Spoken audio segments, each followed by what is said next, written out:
আজকে আমাদের গল্প মা পাখি। আমড়া গাছে অনেকগুলো পাখি বসে আছে। গাছে অনেক আমড়া ধরেছে, প্রতিটি ডালে অনেক অনেক আমড়া।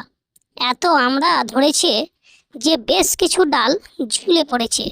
সে আমড়ার ভারে পাখিগুলো আমড়া কামড়াচ্ছে মনের আনন্দে, আর কিচিরমিচির করে গল্প করছে। উত্তর দিকের মধ্য ডালটাতে বসে আছে মা পাখি, তার পাশেই বাচ্চা পাখি। কয়েকদিন আগে বাচ্চা পাখিটা হয়েছে। মা পাখি বাচ্চা পাখিটাকে অনেক আদর করেন। এখনো বাচ্চা পাখিটা উঠতে পারে না ঠিক মতো। এজন্য মা পাখিটা বাচ্চা পাখিটাকে সব সময় কাছে কাছে রাখেন। আগে খাবারের জন্য মা পাখিও যেতেন, এখন যান না। বাবা পাখি খাবার নিয়ে আসে, সেটাই ভাগ করে খান। তবে বাচ্চা পাখিটা অনেক দুষ্টু, শুধু উঠতে চায়, পড়ে যায়, তারপরে উঠতে চায়। মা পাখি মানা করেন, শোনো, এভাবে উঠতে যেও না, পড়ে গেলে ব্যথা পাবে। বাচ্চা পাখি বলে, মা, আমি নিজে উঠতে না চাইলে কিভাবে উঠতে পারবো? সবাই কি সুন্দর উঠতে পারে, আমি কেন উঠতে পারবো না? মা পাখি হাসেন, তুমি উঠতে পারবা তো, আর একটু বড় হও, তুমি উড়ে কি করবা? আমি অনেক দূরে যাব, অনেক দূরে। দূরে গেলে তো হারিয়ে যাবা। না, হারাবো না। রাস্তা দেখে দেখে যাব, আবার সে রাস্তা দেখে ফিরে আসবো। দেখো না, বাবা কত দূরে চলে যায়, আবার আমাদের কাছে ফিরে আসে। মা পাখির ভালো লাগে বাচ্চা পাখির কথা শুনে। কি মিষ্টি গলায় কথা বলে। ঠিক আছে, তুমি অনেক দূর যেও, তবে সেজন্য আগে তোমাকে বড় হতে হবে। বাচ্চা পাখি বলে, মা, আমি আমড়া খাবো। সবাই খাচ্ছে, আমিও খাবো। ওরা তো বড়, তাই খাচ্ছে। তুমি এখনো ছোট, তোমার ঠোঁট অনেক নরম, তুমি খেতে পারবে না। খেলে কি হবে? তোমার ঠোঁট ভেঙে যাবে, ব্যথা পাবে।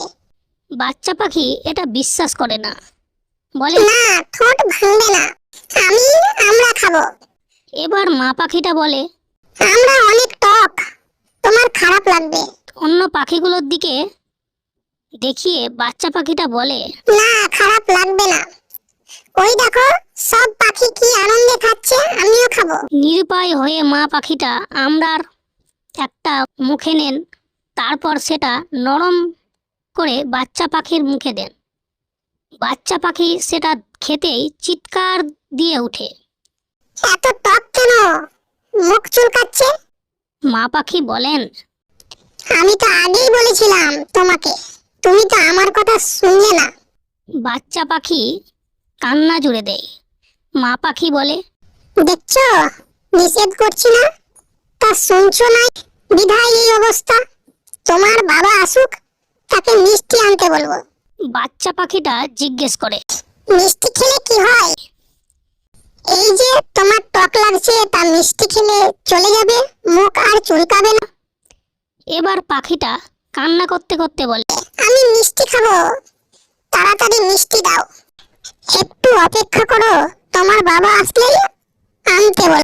না, অপেক্ষা সয় না। বাচ্চা পাখিটার ওর অনেক টক লাগছে, মুখ ওর চুলকাচ্ছে, চিৎকার দিয়ে বলে, না, এখন লাগবে, আমাকে এখন মিষ্টি এনে দাও। মা পাখিটা বোঝানোর চেষ্টা করে, শোনো, এখানে কাছে যেসব মিষ্টির দোকান আছে, সেখান থেকে মিষ্টি আনা কঠিন। তোমার বাবা যেখান থেকে মিষ্টি আনা সহজ, সেখান থেকে এনে দেবে। বাচ্চা পাখিটা বোঝে না মিষ্টি লাগবেই। বাচ্চা পাখিটার কান্না বাড়তেই থাকে। শেষে মা পাখিটা আর না পেরে মিষ্টি আনার জন্য উড়াল দেয়। বেশি দূর যাওয়া যাবে না। কাছের মিষ্টির দোকানটা দেখে মিষ্টিগুলো কাঁচের বক্সে রাখা, অনেক রকমের মিষ্টি রাখা। একটুখানি দরজা খোলা, দোকানদার পত্রিকা পড়ছে। তাই দেখে মা পাখিটা আস্তে আস্তে করে বক্সে ঢুকে পড়ে মিষ্টির জন্য। দোকান কর্মচারীরা সেটা দেখে ফেলে।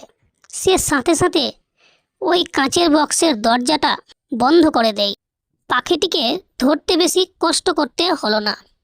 ম্যানেজার খুশি, পাখিটা পেয়ে খাঁচায় রাখা যাবে। এদিকে আমড়া গাছে বাচ্চা পাখিটা অপেক্ষা করে মা কখন মিষ্টি নিয়ে আসবে। তার অপেক্ষা যে কখনো শেষ হবে না সে কি জানে।